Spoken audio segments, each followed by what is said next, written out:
Don't you love that Sophie Ellis Bextor has had a resurgence with Murder on the Dance Floor purely because it was featured in Saltburn? If you are a Sophie Ellis Bextor fan like myself, then you'll know how great that song was. You'll probably still hear it all the time now and instantly sing along and know all the words. But there are so many people that have discovered her for the first time, maybe again in territories where they hadn't heard of her, or she hadn't broke through in the same way that she's broke through in so many other areas in the world.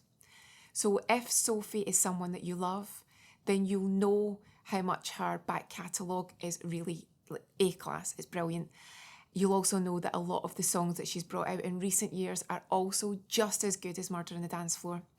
If you're new to her, then you might want to know some of these things about Sophie that might be new to you, you might never have realised, you might only be discovering now. So let's take a little mini dive into Sophie Ellis Bextor and why she is such an amazing pop star.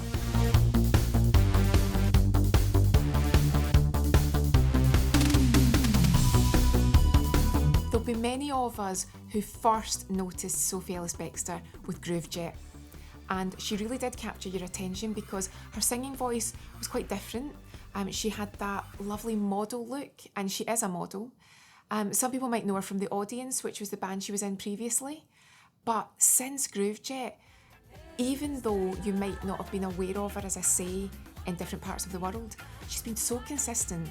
And here in the UK, she's always had a presence on TV. She's always been releasing music, always been touring. And whenever I see her in interviews, she's always so natural and so down to earth.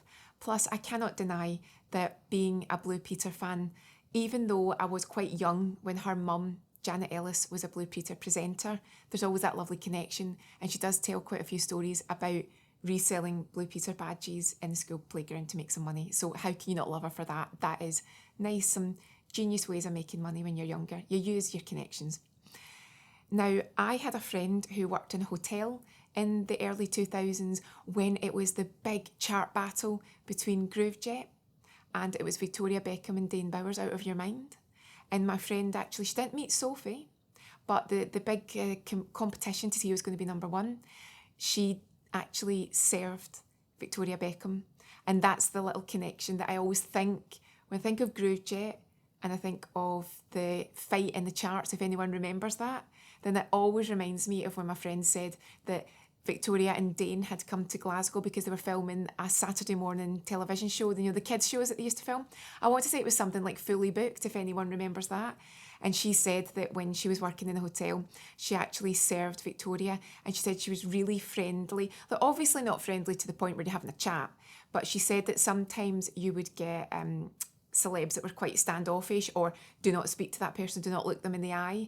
But she actually said that Victoria was friendly. And I thought that was nice to know too, because if you remember, there was that fake, not real, but the sort of banter, the having little digs at each other in the press.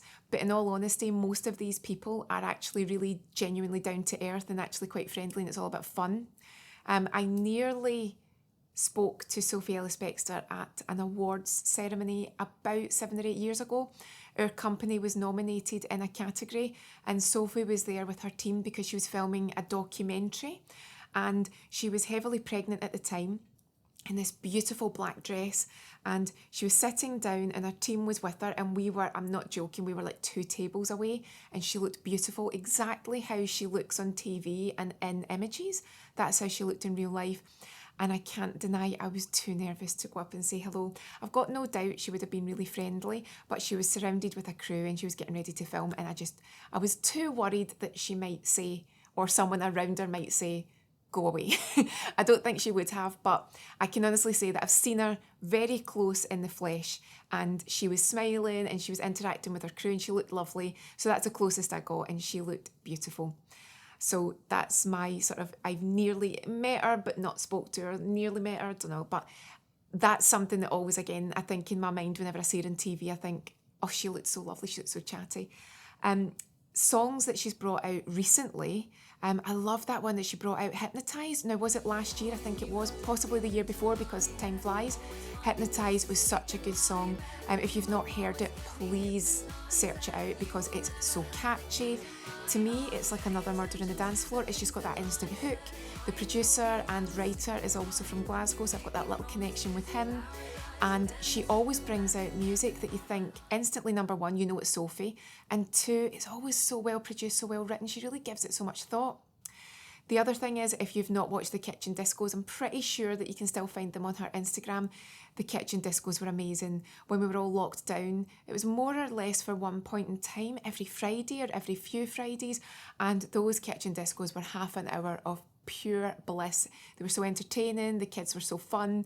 She really took everything in her stride. They'd be dancing and hanging off things around her. There'd be play fighting, sword fighting, and then she would do a little cocktail at the end and do like the final song, almost like the after party song.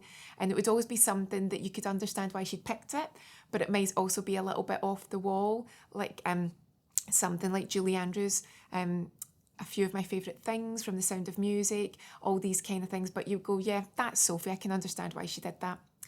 I saw her live, I think it was last March. Again, it could have been 2 years ago. I feel as if everything just blends. And it was the Kitchen Disco live tour. She was so good. She held us in the palm of her hand. She was so natural, so at ease. She'd recreated the kitchen. She even phoned her kids midway through, just to have a chat with them, make a cocktail. She's got the skills. She can hold an audience. I honestly think if she wanted to, she could be a presenter on TV easily. She's just got that ability. Maybe that's her mum too. Maybe she's inherited that. And finally, if you've never heard her being interviewed or you've never listened to her podcast, Spinning Plates, she's just so relatable. She just seems to be one of those people that you think, you're not pretending that everything is easy. You're not pretending that you're a pop star and you've got everyone to do everything for you. You're just realistic. And I really like that about her. I think it's nice to see someone who glams it up and they can look like a model and a pop star, but then they can also say, today I'm going to be on camera, I've got no makeup on, I'm just chilled. She's always got her really cool vintage clothing. She'll share it online. But at the same time, she won't pretend that everything's just always like that and it sparkles 24/7. Although I did see an interview this week and she's got a room and it did actually look like it was a 24/7 sparkle room. So overall, you can tell that I'm a Sophie fan. I just think she's one of those people that just seems to have it all. She just ticks every box, and when she's on TV, you want to listen to what she's got to say. When she's interviewed, I always feel that she's got that right sort of pitch of humour and realism. And I also think it's funny when I heard her interviewed about Take Me Home, which I think was her first solo song. And instantly, I loved that when it first came out. The video was stunning. And I remember at the time hearing that Cher hated that version. But I'm sure she said recently that they made that up, that Cher probably wasn't even aware of that version, or maybe she did like it, but they said that was a little bit of publicity, that they pretended that Cher hated it just to get everyone talking about it and be like, oh, wow, why did Cher hate that? That worked a treat, because I remember hearing that at the time and thought, why does Cher hate that? And I've seen Cher live too, and she's another person that you think, oh, you can do no wrong, you're just amazing. But there you go, that worked on me because I always remembered that. So tell me, do you love Sophie Ellis Bextor? Have you recently discovered her through Murder on the Dance Floor because it was featured in Saltburn, or have you always loved her?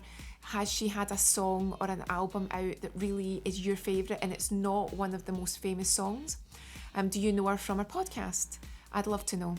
So I am a Sophie fan, loud and proud. Let me know your comments, and don't forget to like and subscribe, and I'll see you again soon.